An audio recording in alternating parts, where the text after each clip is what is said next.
अभी वीडियो पर मुझे एक सामान्य कमेंट मिलता है, सर, जब भी मैं ट्रेड करता हूं तो मुझे नुकसान हो जाता है। मेरा 10,000 रुपये का नुकसान हो गया, 50,000 रुपये का नुकसान हो गया और यहां तक कि 1,00,000 रुपये का नुकसान हो गया। मैंने तो सारे कैंडलस्टिक पैटर्न सीख लिए हैं, फिर भी मुझे लॉस हो रहा है। आप सभी ट्रेडर्स से मेरी एक रिक्वेस्ट है कि इस वीडियो को पेन और कॉपी के साथ देखें। मेरा वादा है कि आपकी 100 ट्रेड्स में से 80 से ज़्यादा ट्रेड्स प्रॉफिटेबल होंगे। ये सभी नुकसान आपकी आम गलतियों की वजह से हो रहे हैं। आप चार्ट्स पर हैमर कैंडल देखते हैं और सोचते हैं कि अब मार्केट ऊपर ही जाएगा, इसलिए बाय कर लेते हैं और आपको नुकसान हो जाता है। मैं आपके भले के लिए बता दूं कि जब तक आप कैंडलस्टिक के साथ प्राइस एक्शन, सपोर्ट और रेजिस्टेंस, ट्रेंड लाइन, सप्लाई और डिमांड जोन को नहीं जोड़ेंगे, तब तक आपको प्रॉफिट नहीं होगा। जब तक आप कैंडल के पीछे की साइकोलॉजी को नहीं समझेंगे, तब तक आपके ट्रेड्स प्रॉफिटेबल नहीं होंगे। सबसे पहले कैंडलस्टिक पैटर्न की बेसिक फॉर्मेशन को समझते हैं कि कैंडलस्टिक पैटर्न कैसे बनता है। अगर आपने कभी गूगल पर किसी स्टॉक के बारे में सर्च किया है तो आपको एक ग्राफ दिखा होगा जिसे हम लाइन ग्राफ कहते हैं। यह लाइन ग्राफ हमेशा अधूरी जानकारी देता है, जिसके कारण हम कैंडलस्टिक पैटर्न का उपयोग करते हैं। कैंडलस्टिक हमें उस समय हो रहे मार्केट के हालचाल के बारे में पूरी जानकारी देता है। कैसे? चलिए देखते हैं। मान लीजिए कि किसी स्टॉक का प्राइस शुरुआती लेवल पर 10 रुपये था, लेकिन धीरे धीरे कम होता गया और 5 रुपये तक पहुंच गया। उसके बाद प्राइस तेजी से ऊपर की ओर बढ़ने लगा और 25 रुपये तक चला गया। कुछ समय बाद प्राइस थोड़ा नीचे गिरा और 20 रुपये पर आकर बंद हो गया। कैंडलस्टिक हमेशा दो कंपोनेंट से मिलकर बनी होती है, एक कैंडल का विक और दूसरा कैंडल की बॉडी। कैंडल का विक हमें बताता है कि प्राइस एक विशेष समय अवधि में कितना नीचे गया और कितना ऊपर गया। इस एग्जाम्पल में विक का निचला लेवल 5 रुपये पर होगा और ऊपरी लेवल 25 रुपये पर। निचले लेवल को हम लो कहते हैं और ऊपरी लेवल को हाई कहते हैं। कैंडल की बॉडी हमें यह जानकारी देती है कि उस विशेष समय में प्राइस कहां से शुरू हुई थी और कहां जाकर बंद हुई। इस एग्जाम्पल में प्राइस 10 रुपये से शुरू हुई थी और 20 रुपये पर जाकर बंद हुई, यानी 10 और 20 रुपये के बीच में कैंडल की बॉडी होगी। प्राइस जहां से शुरू हुई थी उसे हम ओपन कहते हैं और प्राइस जहां पर बंद हुई उसे क्लोज कहते हैं। अब हमारे पास कैंडल की संरचना तैयार हो गई है। आपको पता होगा कि कैंडल दो रंगों की होती है, एक हरा और एक लाल। जब किसी कैंडल की प्राइस कम रुपए में शुरू हुई हो और ज्यादा रुपए में बंद हुई हो तो उस कैंडल की बॉडी का रंग हरा होता है। लेकिन अगर किसी स्टॉक की प्राइस ज्यादा में शुरू हुई हो और कम में जाकर बंद हुई हो तो उस कैंडल की बॉडी का रंग लाल होता है। इस एग्जाम्पल में स्टॉक की प्राइस 10 रुपये में शुरू हुई थी और 20 रुपये पर जाकर बंद हुई, इसलिए इस कैंडल की बॉडी का रंग हरा होगा। एक कैंडल्स दो टाइप के होते हैं, पहला बुलिश कैंडल और दूसरा बियरिश कैंडल।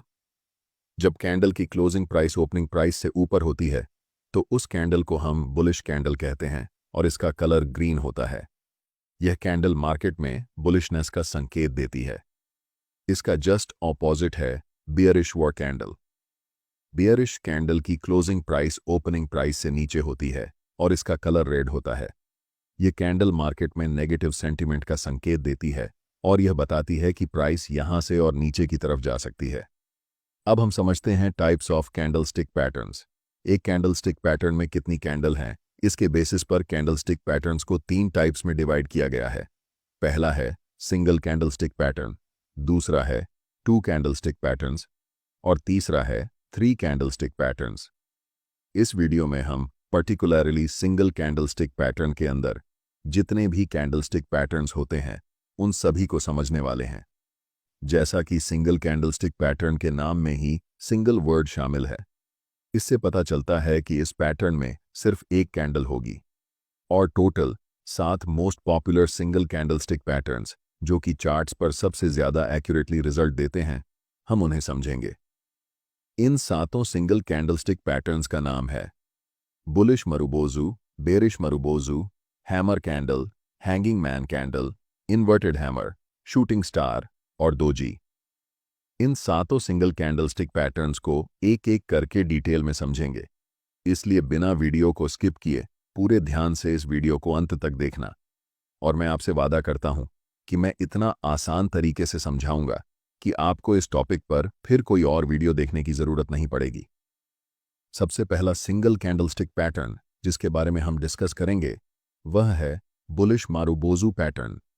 जैसे कि हमने आपको बताया कि मारुबोजू कैंडलस्टिक पैटर्न एक सिंगल कैंडलस्टिक पैटर्न है। ये कैंडल एक लंबी ग्रीन बुलिश कैंडल होती है जिसमें विक ना के बराबर होता है। अगर आप कैंडल के अपर विक पर भी ध्यान दें और लोअर विक पर भी ध्यान दें तो आपको बहुत छोटी विक नजर आएगी। इसका मतलब होता है कि कैंडल की ओपनिंग कैंडल के लो के बराबर में या फिर बहुत नज़दीक होती है और कैंडल की क्लोजिंग कैंडल के हाई के बहुत आसपास या बराबर में होती है। इसीलिए कैंडल में कोई भी विक नहीं बनता। इस कैंडल को मार्केट में बहुत स्ट्रॉन्ग साइन के रूप में देखा जाता है कि अब इस कैंडल के बाद मार्केट यहां से ऊपर जाने वाली है, यानी कि यह कैंडल मार्केट में बुलिशनेस का एक बहुत स्ट्रॉन्ग सिग्नल है। अब जानते हैं कि अगर आपको चार्ट्स पर मारुबोजू कैंडल दिखती है तो आपकी अप्रोच क्या होनी चाहिए उसे ट्रेड करने के लिए। मैंने आपको पहले ही बताया कि कोई भी कैंडलस्टिक पैटर्न बिना प्राइस एक्शन के अधूरा होता है। सिर्फ कैंडलस्टिक को देखकर ट्रेड करना ये ट्रेडर्स का सबसे बड़ा मिस्टेक होता है। लेकिन अगर यह कैंडल किसी स्पेसिफिक लेवल पर बने तो ये हमारे लिए ट्रेड करने का एक अच्छा अपॉर्चुनिटी हो सकता है। इस कैंडल के लिए यह इंपॉर्टेंट लेवल है सपोर्ट लेवल। अगर चार्ट में किसी इंपॉर्टेंट सपोर्ट लेवल पर बुलिश मारुबोजू कैंडलस्टिक पैटर्न बनता है तो हम यहां से अपसाइड की तरफ लॉन्ग ट्रेड में एंट्री करने की प्लानिंग कर सकते हैं। इसे हम लाइव एग्जाम्पल की मदद से समझते हैं। यह चार्ट टाटा कंज्यूमर प्रोडक्ट्स का है, यानी कि TCPL का एक दिन के टाइम फ्रेम में है। चार्ट में पिछली कीमत एक दिन के टाइम फ्रेम में है। एक्शन के हिसाब से यह एक इंपॉर्टेंट सपोर्ट लेवल है। पहले तो प्राइस नीचे की तरफ आई है इस सपोर्ट लेवल पर। इस लेवल पर आकर प्राइस थोड़ी सी बुलिशनेस दिखाती है, लेकिन थोड़ी दूर जाते ही वापस नीचे आने लगती है। कुछ कैंडल्स बनने के बाद हमें चार्ट पर एक लंबी ग्रीन मारुबोजू कैंडल दिखती है। ये कैंडल चार्ट पर हमें बताती है कि अब मार्केट यहां से ऊपर की तरफ जाने वाली है। इस कैंडल के बनने के पीछे की कहानी ये है कि बायर्स और सेलर्स के बीच हुए फाइट्स में बायर्स स्ट्रांगली जीत चुके हैं। इस कैंडल को ट्रेड करने के लिए हमें कैंडल की क्लोजिंग के बाद कैंडल के हाई पर एक लाइन मार्क करनी है। नेक्स्ट कैंडल जब भी इस कैंडल के हाई को ब्रेक करेगी तब हम ट्रेड में बाय पोजीशन में एंटर करेंगे। हमारा stop loss bullish marubozu candle के लो पर होगा और टारगेट के लिए हम पहले रेजिस्टेंस लेवल पर प्रॉफिट बुक करेंगे। ध्यान रहे कि हम सिर्फ कैंडल स्टिक के बेसिस पर ट्रेड में एंट्री नहीं कर रहे हैं। हमें कैंडल स्टिक के साथ साथ इंपॉर्टेंट सपोर्ट लेवल भी दिख रहा है। आप अपने ब्रोकिंग ऐप या फिर ट्रेडिंग व्यू में जाइए और M6 स्टॉक का चार्ट खोलिए और फिर आपको यह नज़ारा देखने को मिलेगा। यह स्टॉक अभी स्ट्रॉन्ग बुलिश फेज में है और हर एक ब्रेकआउट फेज पर प्रॉफिट दे रहा है। पिछले 4 बार कंटिन्यूअस ब्रेकआउट पर इसने प्रॉफिट दिया है और फिर से ब्रेकआउट का सीनारियो यहां पर बन रहा है। अभी लास्ट कैंडल मारुबोजू कैंडल बनकर तैयार हुई है। अब हमें इस कंसोलिडेशन लेवल के ऊपर एक लाइन ड्रॉ करनी है। नेक्स्ट कैंडल जब भी इस लाइन को ब्रेक करेगी तब हमें ट्रेड में एंट्री लेना है। इस ट्रेड में हमारा स्टॉप लॉस मारुबोजू कैंडल के लो पर होगा। फर्स्ट टारगेट के लिए हम 1 से 2 का रिस्क रिवॉर्ड रखेंगे और उसके बाद हम स्टॉप लॉस को ट्रेल करेंगे। अब हम बात करते हैं बेरिश मारुबोजू पैटर्न की। यह कैंडल एक लंबी रेड बेयरिश कैंडल होती है और इस कैंडल में कोई भी विक नहीं रहता है या फिर ना के बराबर होता है, यानी कि वह नेग्लिजिबल होता है। इस कैंडल की ओपनिंग कैंडल के हाई के बहुत पास या फिर बराबर में होती है और कैंडल की क्लोजिंग उसी कैंडल के लो के बहुत पास या फिर कैंडल के लो के बराबर में होती है। और यही कारण है कि इस कैंडल की विक दिखाई नहीं देती। इस कैंडल से हमें मार्केट की बेरिशनेस का पता चलता है। यह हमें एक संकेत देती है कि इस समय मार्केट में बायर्स कमजोर हैं और सेलर्स बहुत ज्यादा मजबूत हैं।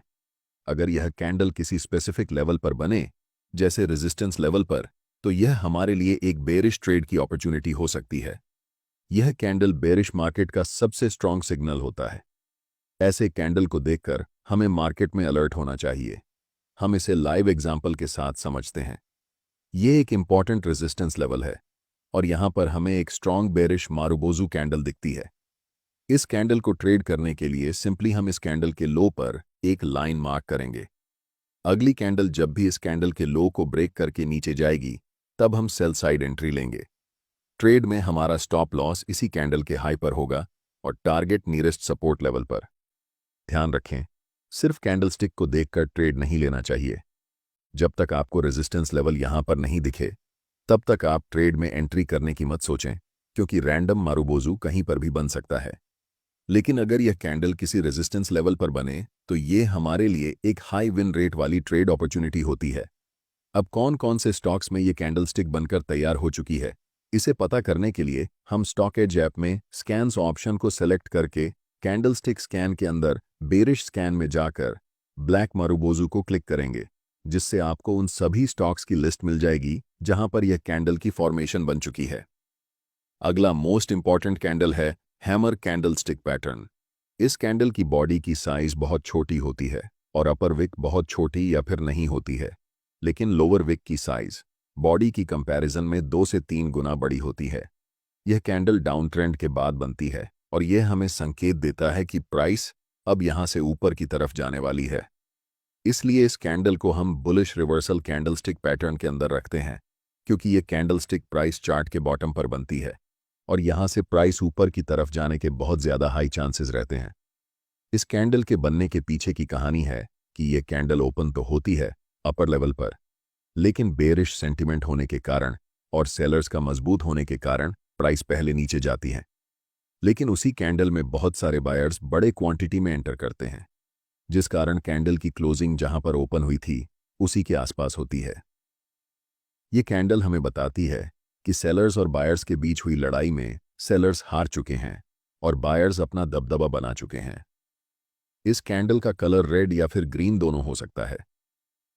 कैंडल की क्लोजिंग अगर हाई के नजदीक है तो ये बुलिश कैंडल होगी, फिर चाहे उस कैंडल का कलर रेड हो या ग्रीन, इससे कोई फर्क नहीं पड़ता।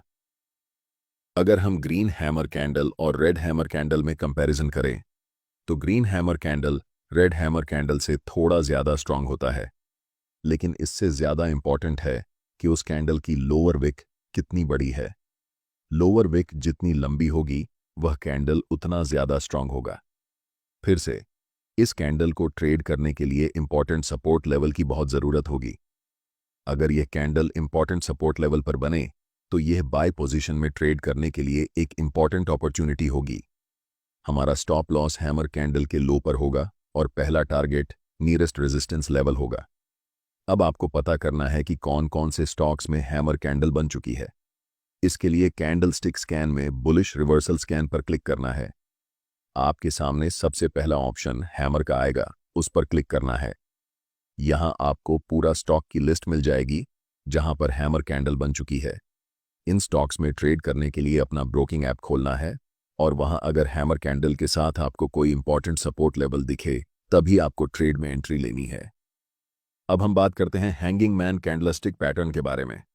इस कैंडल की बॉडी बहुत छोटी होती है और कैंडल की अपर वीक ना के बराबर होती है, लेकिन कैंडल की लोअर वीक बॉडी के मुकाबले 2 से 3 गुना ज्यादा लंबी होती है। यह कैंडल मार्केट में अप ट्रेंड के बाद टॉप पर बनती है और इस कैंडल के फॉर्मेशन के बाद यह बहुत हाई चांसेस होते हैं कि प्राइस अब इस लेवल से नीचे की तरफ जाने वाली है। इस कैंडल का रंग ज्यादा मायने नहीं रखता है। कैंडल की लोअर वीक जितनी बड़ी होगी वह कैंडल उतना ज्यादा स्ट्रॉन्ग बेयरिश रिवर्सल सेंटीमेंट को पैदा करेगी। अगर यह कैंडल किसी इंपॉर्टेंट रेजिस्टेंस लेवल पर फॉर्म होती है तो यह हमारे लिए सेल साइड में एक अच्छा ट्रेडिंग अपॉर्चुनिटी हो सकती है।